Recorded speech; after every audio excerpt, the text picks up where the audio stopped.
നമസ്കാരം. ആഗോള രാഷ്ട്രീയം ഇന്ന് ഭീഷണികളുടെയും അധികാര അഹങ്കാരത്തിന്റെയും വേദിയായി മാറിയിരിക്കുകയാണ്. അതിന്റെ ഏറ്റവും അപകടകരമായ ഉദാഹരണങ്ങളിൽ ഒന്നാണ് അമേരിക്കൻ പ്രസിഡന്റ് ഡൊണാൾഡ് ട്രംപ് ഇറാനെതിരെ ഉയർത്തുന്ന യുദ്ധ ഭീഷണികൾ. ഇറാന് നേരെ വളരെ രൂക്ഷമായ ആക്രമണം നടത്തിയേക്കുമെന്ന ഭീഷണിയുമായി അമേരിക്കൻ പ്രസിഡന്റ് ഡൊണാൾഡ് ട്രംപ് വീണ്ടും രംഗത്തെത്തിക്കുന്നു. ആണവായുധങ്ങൾ ഉപേക്ഷിക്കുന്നതിനുള്ള കരാറുമായി ബന്ധപ്പെട്ട ചർച്ചയ്ക്ക് തയ്യാറാകാത്ത പക്ഷം അടുത്ത ആക്രമണം വളരെ രൂക്ഷമായിരിക്കുമെന്നാണ് ട്രംപ് ഇറാന് മുന്നറിയിപ്പ് നൽകിയത്. സോഷ്യൽ മീഡിയ പ്ലാറ്റ്ഫോമായ ട്രൂത്ത് സോഷ്യലിലൂടെ ആയിരുന്നു അദ്ദേഹത്തിന്റെ ഭീഷണി. അമേരിക്കയുടെ വിമാനവാഹിനി കപ്പൽ USS എബ്രഹാം ലിങ്കൺ നയിക്കുന്ന അമേരിക്കയുടെ വലിയ നാവികപ്പട മേഖലയിലേക്ക് നീങ്ങുന്നുണ്ടെന്നും ആവശ്യമെങ്കിൽ വേഗതയോടൊപ്പം ആക്രമണ സ്വഭാവത്തോടെയും ദൗത്യം നിറവേറ്റാൻ അവർ സദാ സന്നദ്ധരാണെന്നും കഴിവുള്ളവരാണെന്നും ട്രംപ് വ്യക്തമാക്കി കഴിഞ്ഞു. 3 യുദ്ധക്കപ്പലുകളുടെ അകമ്പടിയോടെ USS എബ്രഹാം ലിങ്കൺ ചൊവ്വാഴ്ച പശ്ചിമേഷ്യയിൽ പ്രവേശിച്ചിരുന്നു. US ഇറാൻ ബന്ധം അങ്ങേയറ്റം വഷളായിരിക്കുന്ന സാഹചര്യത്തിലാണ് പശ്ചിമേഷ്യയിലേക്ക് US യുദ്ധക്കപ്പലുകളും എത്തിയിരിക്കുന്നത്. ഇതിനു പിന്നാലെയാണ് ട്രംപിന്റെ ഭീഷണി. സമയം വളരെ പ്രധാനമാണെന്ന് പറഞ്ഞ ട്രംപ് ആണവായുധങ്ങൾ സംബന്ധിച്ചുള്ള ന്യായവും തുല്യവുമായ ഉടമ്പടി തയ്യാറാക്കുന്നതിനായി ഇറാൻ ഉടൻ ചർച്ചയ്ക്ക് തയ്യാറാകണമെന്നും ആവശ്യപ്പെട്ടിട്ടുണ്ട്. ഇറാൻ അധികം വൈകാതെ ചർച്ചകൾക്കായി ഒരു മേശയ്ക്ക് മുന്നിൽ എത്തുമെന്നാണ് പ്രതീക്ഷിക്കുന്നതെന്നും ആണവായുധങ്ങൾ വേണ്ടെന്ന കരാറിനായുള്ള ചർച്ചകൾ നടക്കുമെന്നും അതായിരിക്കും എല്ലാ കക്ഷികൾക്കും നല്ലത് എന്നും പറഞ്ഞ ട്രംപ് സമയം തീർന്നുകൊണ്ടിരിക്കുകയാണ്, സത്യത്തിൽ അതാണ് ഏറ്റവും പ്രധാനപ്പെട്ടത് എന്നും ട്രൂത്ത് സോഷ്യലിൽ എഴുതി. ഓപ്പറേഷൻ മിഡ് നൈറ്റ് ഹാമർ എന്ന് വിളിക്കപ്പെടുന്ന മുഴുവൻ അമേരിക്കൻ ആക്രമണത്തെ പറ്റി പരാമർശിച്ചുകൊണ്ട് ഇറാൻ പഴയ തെറ്റുകൾ ആവർത്തിക്കരുതെന്നും അമേരിക്കൻ പ്രസിഡന്റ് മുന്നറിയിപ്പ് നൽകി കഴിഞ്ഞു. അടുത്ത ആക്രമണം വളരെ മോശമായിരിക്കുമെന്നും അത് വീണ്ടും സംഭവിക്കാൻ ഇടവരുത്തരുതെന്നുമാണ് ട്രംപിന്റെ പുതിയ ഭീഷണി.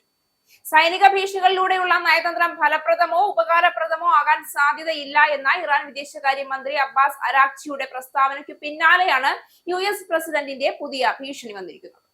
ഇറാനിലെ നിലവിലെ അസ്വസ്ഥതകൾക്കിടയിൽ അമേരിക്കയും ഇറാനും തമ്മിലുള്ള പിരിമുറുക്കവും വർദ്ധിക്കുകയാണ്.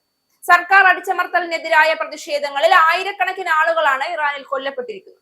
മനുഷ്യാവകാശ പ്രവർത്തകരുടെ കണക്കുകൾ പ്രകാരം ഇറാനിൽ ഇതുവരെ 6200-ലധികം മരണങ്ങൾ സ്ഥിരീകരിച്ചിട്ടുണ്ട്. ഇതിൽ ഭൂരിഭാഗവും പ്രതിഷേധക്കാരാണ്. എന്നാൽ ശരിക്കുള്ള മരണസംഖ്യ ഇതിലും അധികമാണ് എന്നാണ് അവർ തന്നെ അവകാശപ്പെടുന്നത്. 42,000-ലധികം അറസ്റ്റുകൾ ഉണ്ടായിട്ടുണ്ട്. ഇതിനിടെ ഇറാനിയൻ ഉദ്യോഗസ്ഥർ അമേരിക്കയുമായി സഖ്യത്തിലുള്ള അറബ് രാജ്യങ്ങളുമായി രഹസ്യ നയതന്ത്ര ചർച്ചകൾ നടത്തി വരികയാണെന്നും റിപ്പോർട്ടുകളുണ്ട്.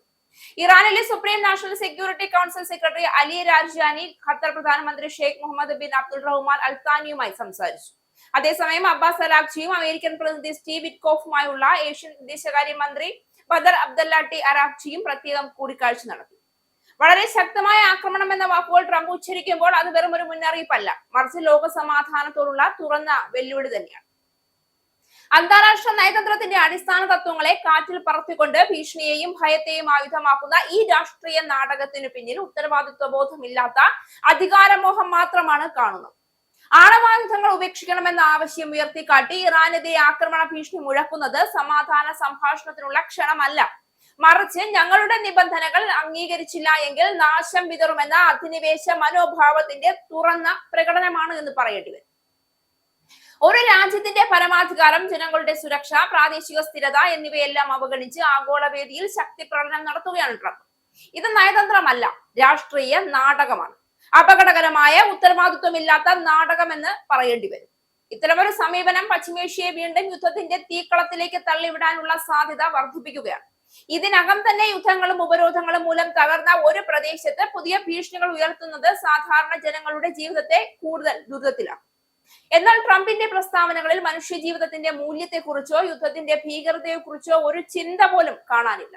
അവിടെ കാണുന്നത് വോട്ട് ബാങ്ക് രാഷ്ട്രീയം, മാധ്യമ ശ്രദ്ധ പിടിച്ചുപറ്റാനുള്ള ശ്രമം, ശക്തനായ നേതാവെന്ന കൃത്രിമ പ്രതിച്ഛായ പണിയാനുള്ള ആകാംക്ഷ, ഇതെല്ലാം ചേർന്ന ഒരു രാഷ്ട്രീയ നാടകമാണ്. മനുഷ്യജീവൻ മുന്നിൽ വെച്ചുകൊണ്ട് ട്രംപ് ആടിത്തീർക്കാൻ പോകുന്ന നാടകം.